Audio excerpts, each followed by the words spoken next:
नमस्कार प्रेक्षकांनो, पारू मालिकेच्या आजच्या भागामध्ये आता आपल्याला पाहायला मिळणार आहे की सगळेजण आता हे किर्लोस्करांच्या घरी हरीश आणि साईचे श्राद्ध घालत असतात। दोघांच्याही फोटोला हार घालून सगळेजण आता त्यांना त्यांच्या आत्म्याला शांती मिळण्यासाठी हात जोडतात आणि प्रार्थना करत असतात। आणि इकडे आता पारूच्या डोळ्यात मात्र अश्रू थांबत नसतात। आता आदित्यने सांगितलेले असते की हरीशने आपल्याला हॉस्पिटलमध्ये पोचायच्या अगोदरच सगळी तयारी केली होती आणि त्यानंतर आता हरीश आता त्या पारूच्या डोळ्याचा हरीशने कसा फोटो काढलेला असतो आणि हरीशला ठसका जाताच आपण कसे हरीशला वर बघण्यासाठी सांगितलेले असते।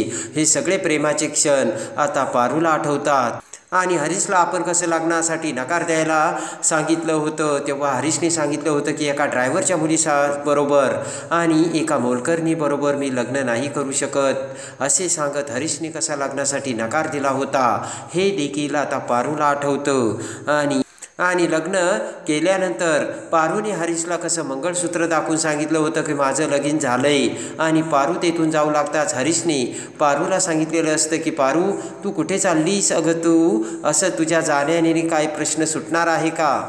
आणि आता जेव्हा आता हरीशने आपल्याला कसा आधार दिला, अनुष्काने आपल्यावरती मारण्यासाठी चाबूक उगारताच हरीशने तो चाबूक कसा हातात धरला आणि हरीश प्रत्येक वेळेस आपल्यासाठी मदतीला कसा धावून आला हे सगळं आता पारूच्या डोळ्यासमोर पारूला आठवत असतं। आपल्यासाठी हरीशने मार खाल्ला, स्वतःच्या गालात मारून घेतली, हे सगळं आता पारूला आठवतं। आणि ज्या वेळेस हरीश आणि साई तेथे मरून पडला होता त्याच वेळेस आता आपण कसे हरीशला धरले आणि हरीशला बघितलं हे आता पारूच्या लक्षात येतं। आणि ते सगळं आठवून आता पारू हरीश समोर आता हात जोडते आणि म्हणते की खरंच मी तुम्हाला ओळखायला चुकले, पहिल्या दिवसापासून तुमचे माझ्याविषयीचे विचार खूप चांगले होते असा पारू आता विचार करते। आणि आता हरीश सोबतचे प्रत्येक ते क्षण आठवून पारूला आता रडणं अवघड झालेलं असतं आणि अश्रू थांबणं अवघड होऊन पारू आता रडत असते आणि हरीशचे ते सगळे आता पारूला आठवत असते। आणि इकडे आता पारू म्हणते की तुम्ही माझ्या भावाचा जीव वाचवला, शक्य झालं तर मला माफ करा, मी तुमच्यासाठी काहीच करू शकले नाही। आणि मारुती, सावित्री आणि प्रिया सगळेजण आता पारूची ती अवस्था बघत असतात। सगळ्यात जास्त वाईट वाटत असते ते म्हणजे पारूला हे सगळेजण आता समजून चुकलेले असतात। आणि त्यानंतर मात्र अहिल्या ही पुढे येत पारूला समजावू लागते।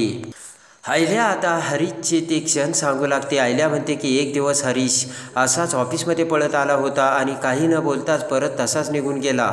आणि आता आदित्य म्हणतो की मला हरीशने एक फोन केला होता, त्याला काहीतरी महत्त्वाचं सांगायचं होतं आणि म्हणून मी घरी आलो, पण त्यानंतर मला हरीश भेटलाच नाही, मला जर हरीश भेटला असता तर खूप बरं झालं असतं असे आता आदित्य सांगतो। आणि प्रीतम आता आदित्यला समजावू लागतो। अहिल्या म्हणते हे बघा, हरीशला आपल्याला जे काही सांगायचं होतं ना ते कुठल्या ना कुठल्या रूपाने आपल्यासमोर येणारच आहे। मारुतीकडे बघत आता अहिल्या म्हणते हे बघ मारुती, आता तुम्हाला किती वाईट वाटत असेल ना हे मला कळतंय, पण पारूसाठी आता आपण समजून घ्यायलाच हवं। आणि पारूला समजावत अहिल्या म्हणते हरीशबद्दल आपल्याला खूप सहानुभूती आहे आणि आपल्या परिवारातला तो एक भाग होता। अहिल्या म्हणते पारू पण तू काही काळजी करू नको, आपली जी नवीन शाळा आहे ना ती हरीशच्या नावाने आपण चालू आणि त्याच्याच नावाने ती चालवली जाईल। ते ऐकून पारू आता अहिल्याकडे बघते आणि हरीशला दिलेली ही आपली श्रद्धांजली असेल असे अहिल्या सांगते। आणि आता अहिल्या एक पेन ड्राईव्ह पारूकडे देते आणि म्हणते की हा पेन ड्राईव्ह आहे, यामध्ये त्या शाळेबद्दलची सगळी माहिती आणि सगळं काही आहे। आणि अहिल्या म्हणते की आजपासून प्रियानी आणि तू याची जबाबदारी घ्यायची। अहिल्या तो पेन ड्राईव्ह आता पारूला देते। आता मात्र दामिनीला ते बघून राग येतो। दामिनी म्हणते की आता या हरीशच्या नावाखाली ही किर्लोस्करांची संपत्ती लुटायला मोकळी झाली। आणि आता प्रियाला खूप पस्तावा येऊ लागतो आणि अनुष्केच्या बोलण्यात येऊन आपण आता पारूवरती कसे आरोप केले, पारूच्या कशी कानाखाली मारली। पारूने आपल्याला सांगण्याचा प्रयत्न केला होता की अनुष्का मॅडम जे काही चित्र उभी करते ते सगळं खोटं आहे, तुम्हाला खोटं दाखवण्याचा प्रयत्न करते, पण आपण पारूला कधी समजूनच घेतलं नाही। हे आता प्रियाला आठवून प्रियाच्या डोळ्यात देखील आता पाणी येत असते आणि पारूला ओळखण्यात आपण चुकलो हे देखील आता प्रियाला आठवतं। काही जरी झालं तरी आम्ही किर्लोस्करांसाठी अनुष्काच्याच बाजूने उभा राहू असे आपण कसे पारूला सांगितले होते हे आता प्रियाला आठवतं. आणि प्रिया आता एकटीच बेडरूममध्ये रडत असते. तर तेवढ्यात पारू आता प्रियासाठी पाणी घेऊन येते. आणि तेवढ्यात आता प्रिया ही पारू समोर येते आणि म्हणते, जे काही झालं ना पारू, त्यासाठी मी कुठल्या तोंडाने तुझ्याकडे माफी मागू तेच मला काही कळत नाही. हात जोडतच आता प्रिया म्हणते की पारू, अगं मी तुझ्यासोबत खूप वाईट वागले, जमलं तर मला माफ कर. पारू म्हणते, प्रिया मॅडम काय बोलताय तुम्ही? आणि पारूकडे बघत आता प्रिया म्हणते की तू सगळ्यांचा विचार करत राहिली, अनुष्काच्या वाईटाबद्दल तू मला सदैव सांगत राहिली, पण मी तुझं कधीच ऐकलं नाही.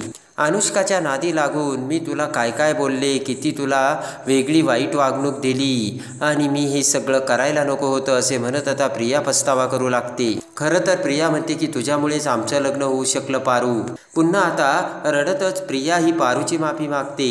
पारू म्हणते की हे बघा प्रिया मॅडम, तुम्ही अगोदर शांत व्हा बरं. पारू म्हणते, तुम्ही काही मनाला वाटून घेऊ नका. हे बघा अनुष्का मॅडम अशा वागत होत्या की कोणाचाही त्यांच्यावर विश्वासच बसला असता.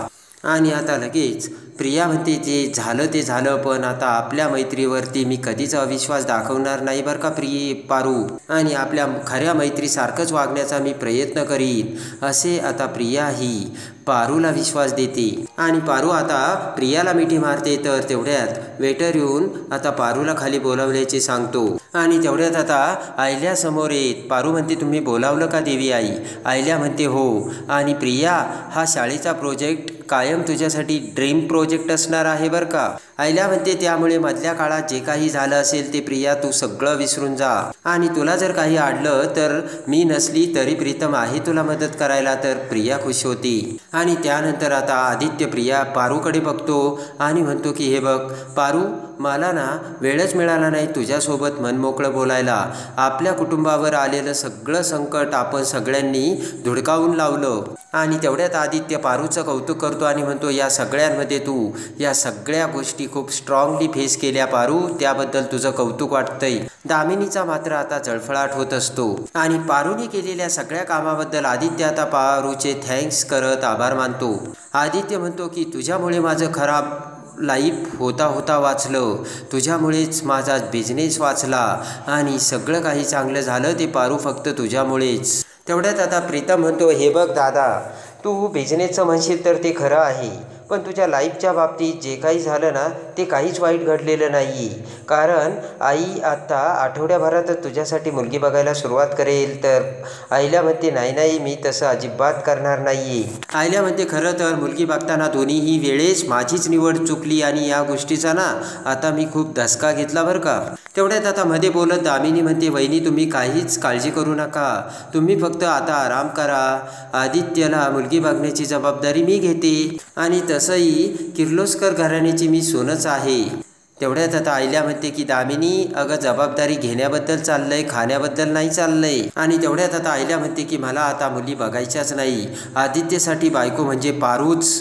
तर लगेचच दामिनी म्हणते, पारू आणि आदित्यची बायको? सगळेजण आता पारूकडे बघू लागतात. आणि दामिनी म्हणते, वहिनी पुन्हा एकदा तुम्ही चुकताय. तर आयल्या म्हणते की दामिनी जरा थांबशील का, माझं बोलणं पूर्ण झालं नाही, मध्ये मध्ये का बोलतेस? आयल्या म्हणते की माझं पूर्ण वाक्य असं होतं, तर आदित्यसाठी बायको आता पारू शोधून देईल, कळलं का तुला दामिनी? आणि तेवढ्यात आयल्या आता पारूला म्हणते, हे बघ किर्लोस्कर घराण्याची सून कशी हवी आहे ना हे फक्त तुलाच माहीत आहे पारू. तेव्हा आता पारू आदित्यसाठी बायको तू शोधतील. तर पारू मान हलवते. तेवढ्यात आदित्यला फोन येतो आणि आदित्यकड फोनवरती आता एक सगळ्यात मस्त न्यूज आलेली असते.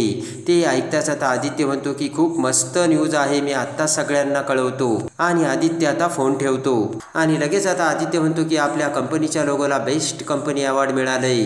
ते ऐकून आयल्या खुश होते. मोहन आता खुश होतो आणि आयल्याला म्हणतो, वहिनी ही तर खूप आनंदाची बातमी आहे आणि आता सगळ्या गोष्टी एकदम ठीक होणार आहेत.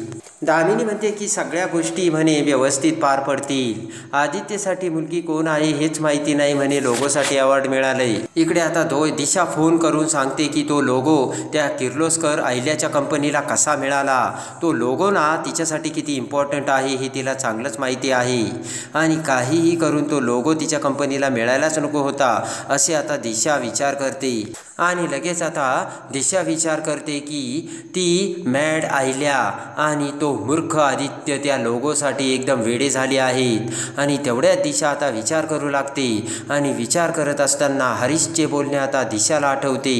मरता मरता हरीशने दिशाला सांगितलेलं असतं की त्या लोगोसाठी जे काजळ वापरतात ना, त्या काजळातील डोळे पारूचे आहेत आणि त्या लोगोसाठी जे डोळे वापरले होते ते डोळे पारूचे असल्याचे सत्य आता दिशाला समजलेलं असतं. आणि लगेच आता दिशा म्हणते की 1 मिनिट, त्या लोगोसाठी जे आदित्यने डोळे वापरले होते ते पारूचे डोळे आहेत. हे फक्त हरीशला माहीत होतं आणि कदाचित हरीशनं हे कुणालाच सांगितलं नसेल. आणि आता दिशा म्हणते की त्याने ते कुणाला सांगण्या अगोदरच मी हरीशचा तर गेम ओव्हर केला. आणि आता दिशा म्हणते जाऊ दे, त्या लोगोमधील डोळे पारूचे आहेत याची आयडिया आता कुणालाच नाही येत. आणि दिशा आता खुश होते. आणि आता तर मी तुला त्यांच्या कंपनीकडे राहूच देणार नाही, यस असे म्हणत आता दिशा खुश होते. आणि दुसऱ्या दिवशी आता इकडे सगळे किर्लोस्करांच्या घरी चहा पीत बसलेले असतात. तेवढ्यात फुलांचा बुके घेऊन आता दिशा तिथे येते. तोंडासमोर बुके घेऊन आता कॉंग्रॅच्युलेशन असे करत तो बुके आता टेबलवर ठेवते. तर जोराने आदित्य ओरडत म्हणतो की दिशा तू इथे काय करतेस आणि कशाला आलीस? तर आता हसतच दिशा म्हणते की छील आदित्य, असं काय करतोय? अरे मी कॉंग्रॅट्स करायला आले. आणि लगेच आता दिशा म्हणते की अजून एक तुम्हाला लोगोचा अवॉर्ड मिळाला, मज्जा आहे तुमची. तर आता दिशा म्हणते खरं तर हे सगळे बुके तुम्ही मला द्यायला हवे, कारण त्या अवॉर्डवर खरा अधिकार तर माझाच आहे.